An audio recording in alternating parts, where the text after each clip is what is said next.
Shalom saudara-saudara, kembali lagi kita berjumpa dalam program Renungan Harian Keluarga untuk tanggal 12 Mei tahun 2023. Kita akan merenungkan firman Tuhan dan menaikkan doa-doa kita saat kita mengawali hari ini yang sudah dianugerahkan Tuhan kepada kita.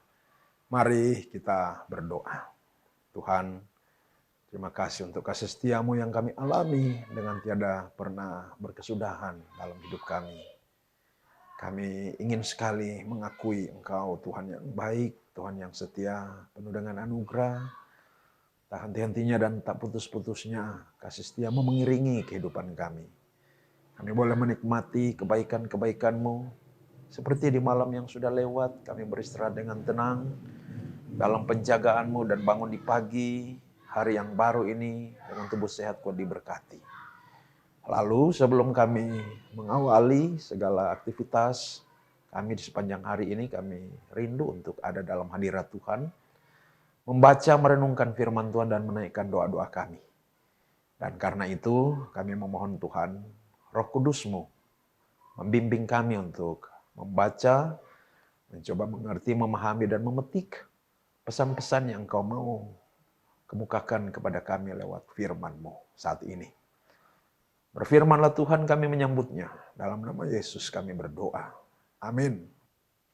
Saudara-saudara, agenda bacaan kita untuk hari ini Jumat 12 Mei 2023 dari Kejadian 39 ayat 13 sampai ayat 20.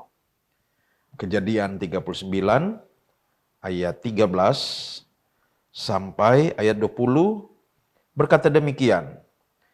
Ketika dilihat perempuan itu bahwa Yusuf meninggalkan bajunya dalam tangannya dan telah lari keluar, dipanggilnyalah seisi rumah itu. Lalu katanya kepada mereka, "Lihat, dibawanya kemari seorang Ibrani supaya orang ini dapat mempermainkan kita. Orang ini mendekati aku untuk tidur dengan aku, tetapi aku berteriak-teriak dengan suara keras. Dan ketika didengarnya bahwa aku berteriak sekeras-kerasnya, ditinggalkannya lah bajunya kepadaku. Lalu ia lari keluar. Juga ditaruhnya baju Yusuf itu di sisinya sampai tuan rumah pulang.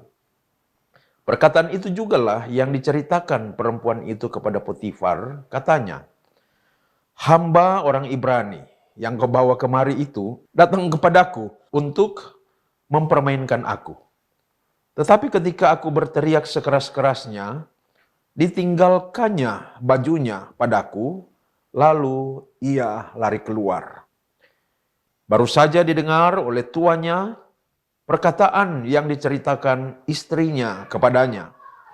Begini-begitulah aku diperlakukan oleh hamba-Mu itu, maka bangkitlah amarahnya.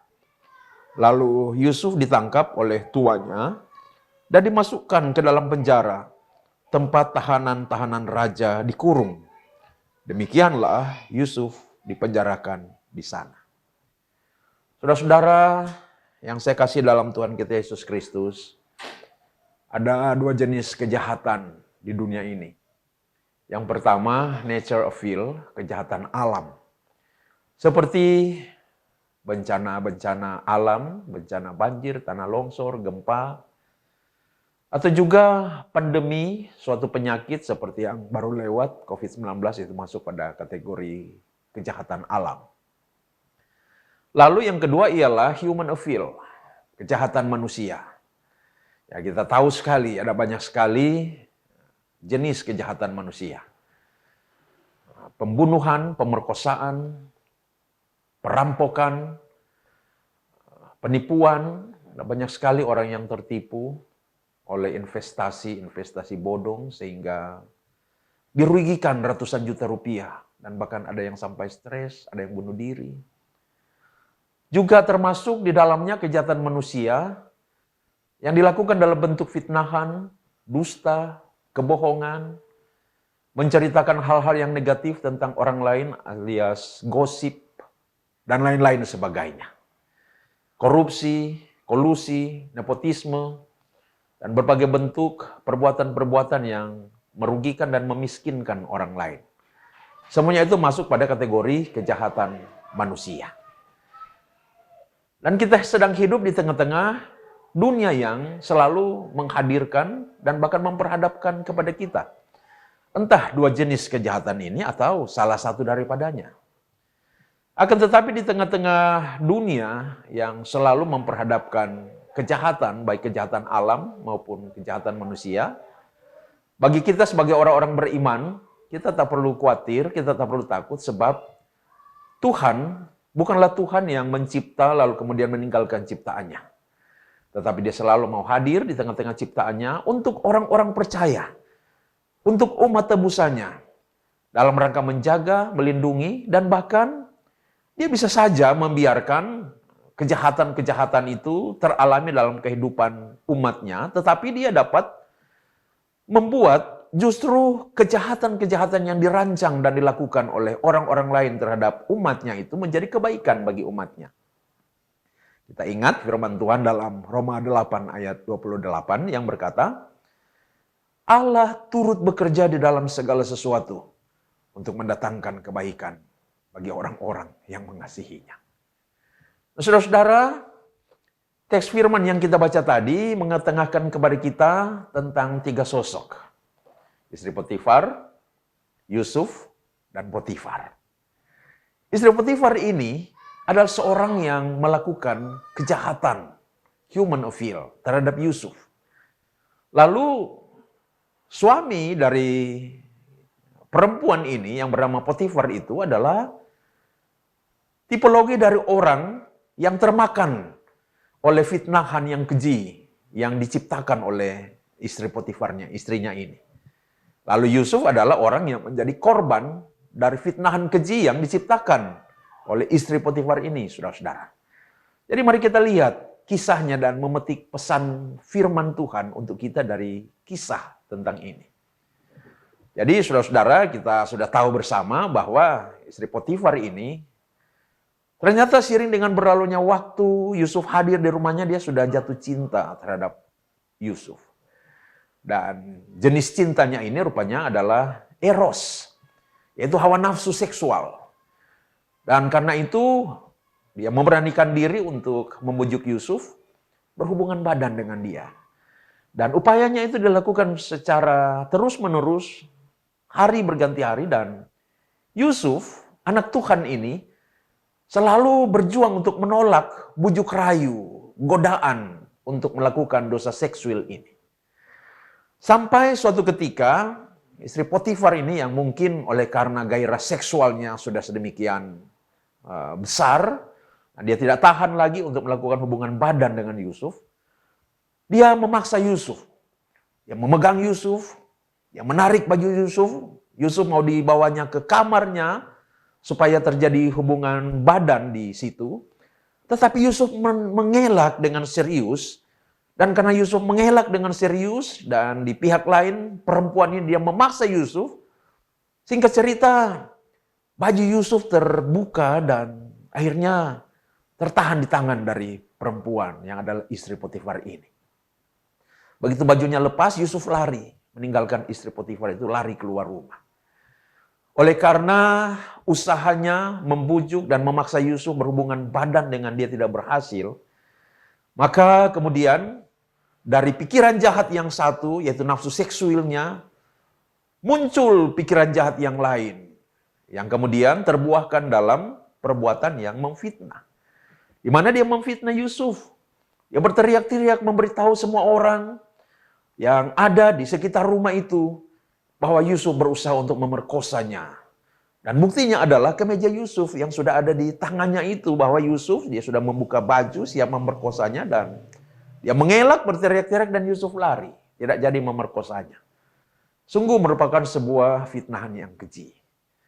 Lalu ketika suaminya pulang, dia menceritakan hal yang sama dan mengajukan bukti. Dan begitu cepatnya suaminya yang bernama Potifar itu termakan oleh fitnahan. Tanpa menggunakan akal yang sehat, Yang dengan akal sehat itu sesungguhnya dia sebenarnya seharusnya menyelidiki kebenaran dari berita itu, memanggil Yusuf, menginterogasi Yusuf, menanyakan kepada Yusuf, memikirkan jalan ceritanya secara rasional, tapi dia tidak lakukan itu. Dia termakan oleh berita bohong yang diciptakan oleh istrinya.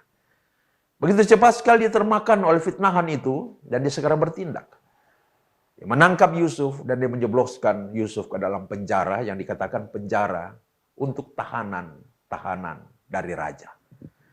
Saudara-saudara, kejahatan manusia terjadi di mana-mana. Termasuk fenomena fitnahan-fitnahan. Ada begitu banyak orang yang entah apakah karena orang-orang itu tidak mengenal Tuhan, atau mengenal Tuhan, akan tetapi oleh karena indera-indera rohani mereka sudah dilumpuhkan oleh dosa. Sehingga tidak takut lagi berbuat dosa. Enteng sekali berbuat dosa. Enteng sekali mengfitnah dan menciptakan berita bohong tentang orang lain. Tanpa mempedulikan efek yang akan dialami oleh orang lain itu. Yang berupa kerugian tentunya. Dan bahkan mungkin kerugian yang fatal seperti yang dialami oleh Yusuf ini. Fenomena seperti itu begitu syarat terjadi di tengah-tengah kehidupan kita yang real setiap hari, saudara-saudara. Dan ada juga orang-orang yang seperti Potifar. Begitu cepat termakan oleh kebohongan, oleh fitnahan. Apalagi sekarang di tengah-tengah era 4.0 ini yang ditandai dengan kemajuan teknologi informasi, di mana orang menyebarkan berita bohong melalui media-media sosial, melalui Facebook, melalui WA, melalui YouTube, dan berbagai aplikasi media sosial lainnya. Dan begitu banyak orang yang termakan dengan berita-berita bohong. Dan orang-orang yang lain, sejumlah orang, mengalami penderitaan sebagai efek daripada fitnahan-fitnahan keji yang diciptakan oleh orang-orang yang hatinya jahat, yang sudah dikuasai dosa, yang indera-indera rohaninya itu sudah dirusak dan dilumpuhkan oleh dosa. Oleh sebab itu, saudara-saudara, kita dari firman Tuhan ini boleh belajar, agar supaya sebagai orang yang percaya, kita seyogianya merespons akan segala sesuatu berdasarkan prinsip-prinsip kebenaran firman Tuhan. Ya, dari narasi ini selanjutnya kita dapat meyakini Yusuf ini adalah seorang sosok anak yang takut akan Tuhan. Yang merespons bahkan perbuatan jahat, fitnahan yang dilakukan terhadapnya itu berdasarkan kebenaran firman Tuhan. Sehingga apa? Sehingga dia tidak membalas. Sehingga apa? Sehingga dia tidak berusaha untuk membuktikan bahwa dirinya tidak bersalah. Dan dia memang tidak melakukan itu. Saya yakin sekali Yusuf ini adalah orang yang cerdas. Sebab kalau juga dia melakukan itu, sebagai seorang budak dia tidak punya posisi bergaining, posisi tawar-menawar yang kuat. Pastinya seorang Potifar akan lebih mempercayai istrinya daripada mempercayai seorang budak. Dan Yusuf tahu ini, posisinya lemah sekali. Dan karena itu dia tidak berupaya untuk membuktikan bahwa dia tidak bersalah. Dia diam saja, dia sabar. Dan bukankah ini adalah merupakan respons yang dikehendaki oleh Tuhan? Kita tahu bersama bahwa salah satu buah roh adalah kesabaran. Dan buah lainnya adalah kebaikan.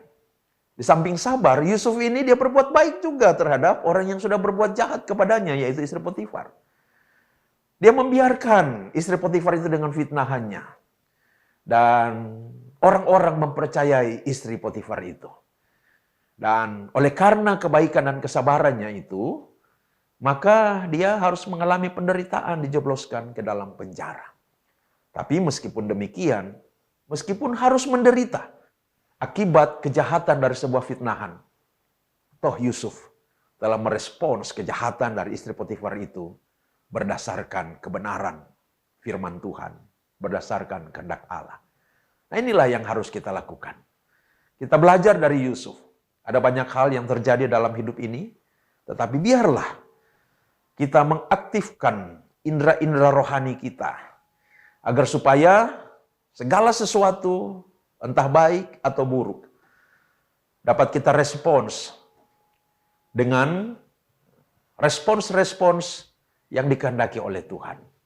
Biarlah buah-buah roh makin hari makin nampak dalam kehidupan kita, dan kebenaran itu selalu bertumbuh-tumbuh makin hari, makin nyata, makin berwujud dalam kehidupan kita. Jangan menjadi seperti istri Potifar yang demi keuntungan diri menciptakan cerita yang bohong dan menyebarkan fitnah kepada orang lain. Jangan juga seperti Potifar, suaminya, yang begitu cepat termakan oleh berita bohong. Tetapi marilah kita menjadi seperti Yusuf, yang merespons segala sesuatu termasuk perbuatan jahat orang lain berdasarkan prinsip kebenaran firman Tuhan. Dia sabar, dia berbuat baik, bahkan terhadap orang yang berbuat jahat kepadanya. Terpujilah Kristus. Mari kita berdoa. Tuhan, terima kasih untuk firman-Mu yang boleh kami baca dan renungi di pagi hari ini. Mampukanlah kami untuk selalu menjadi anak-anak-Mu yang memikirkan dan merespons segala hal yang terjadi dalam hidup kami berdasarkan kebenaran firman-Mu. Kami menyadari hidup di tengah-tengah dunia yang selalu menghadirkan kejahatan, baik natural evil maupun human evil. Kami tidak luput dari hal-hal yang dapat saja mendatangkan penderitaan oleh karena kejahatan-kejahatan orang lain. Tetapi Tuhan, mampukan kami untuk tetap merespons bahkan kejahatan-kejahatan dengan berdasarkan perbuatan-perbuatan yang benar, yang Kau kehendaki. Mampukan kami menjadi sabar seperti Yusuf. Mampukan kami berbuat baik terhadap orang yang berbuat jahat seperti Yusuf. Mampukan kami untuk selalu merespons realita berdasarkan kehendak Tuhan semata. Terima kasih untuk firman-Mu, dan kami serahkan kehidupan kami pribadi, keluarga kami masing-masing, suami, istri, anak-anak, sesi rumah. Di sepanjang hari ini hanya ke dalam tangan-Mu. Kiranya Tuhan sertai, Tuhan tuntun, Tuhan pimpin. Tuhan lindungi, Tuhan pelihara, jauhkan dari segala macam mara bahaya, malapetaka, kecelakaan, sakit penyakit, dan dari segala yang jahat. Jauhkan kami semua dari segala kesialan dan kemalangan. Berikan kepada kami hikmat untuk beraktivitas, untuk bekerja, untuk belajar, untuk melakukan tugas-tugas kami, untuk mencapai target-target, untuk menjalankan usaha-usaha dan apapun itu. Tuhan berkati kami dalam segala profesi, dan biarlah dianugerahkan kepada kami hikmat untuk menjalankan tugas pekerjaan sesuai dengan profesi kami masing-masing. Kiranya dalam pemeliharaan Tuhan, kami tercukupkan dalam segala kebutuhan, dan bahkan di dalam tangan anugerah Tuhan, kami, anak-anak kami, memiliki masa depan yang penuh pengharapan, masa depan mana yang Tuhan sendiri sudah tetapkan dan rancangkan atas anak-anak kami, atas keluarga kami. Taruhkan di dalam hati kami roh takut akan Tuhan dan roh cinta akan Yesus. Makin hari kiranya makin takut akan Tuhan, makin mengasihi Tuhan Yesus, dan makin menampakkan buah-buah roh dalam hidup kami, supaya dengan demikian nama-Mu dimuliakan di dalam dan melalui kehidupan kami Tuhan. Berkati gereja-Mu, Gereja Masih Injili di Minahasa.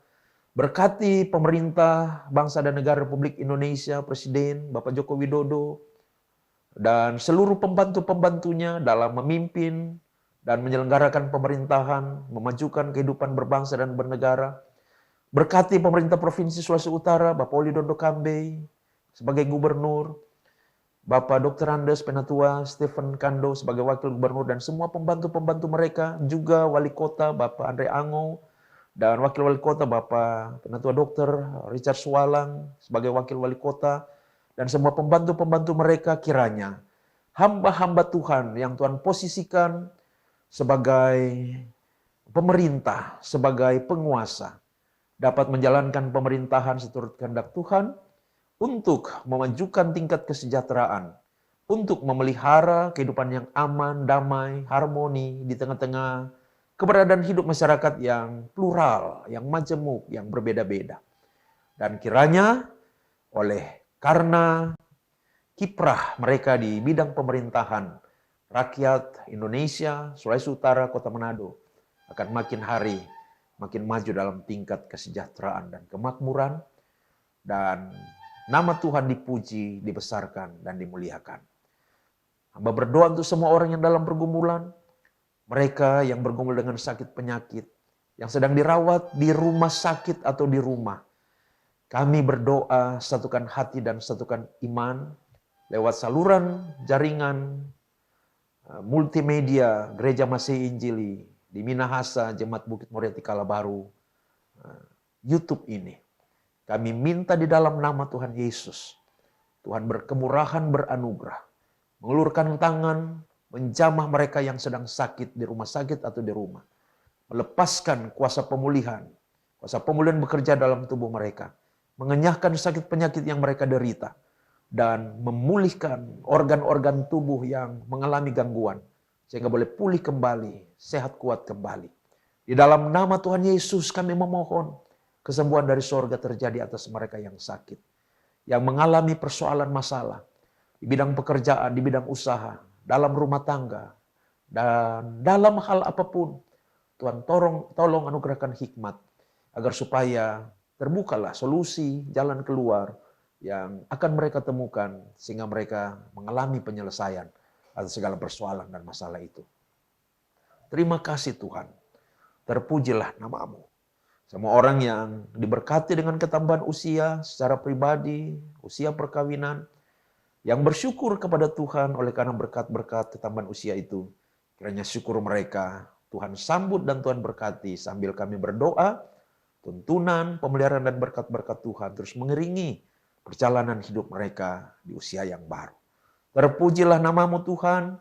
Ini doa, syukur dan permohonan kami yang kami naikkan beralaskan iman kepada Tuhan Yesus, Juru Selamat kami yang hidup.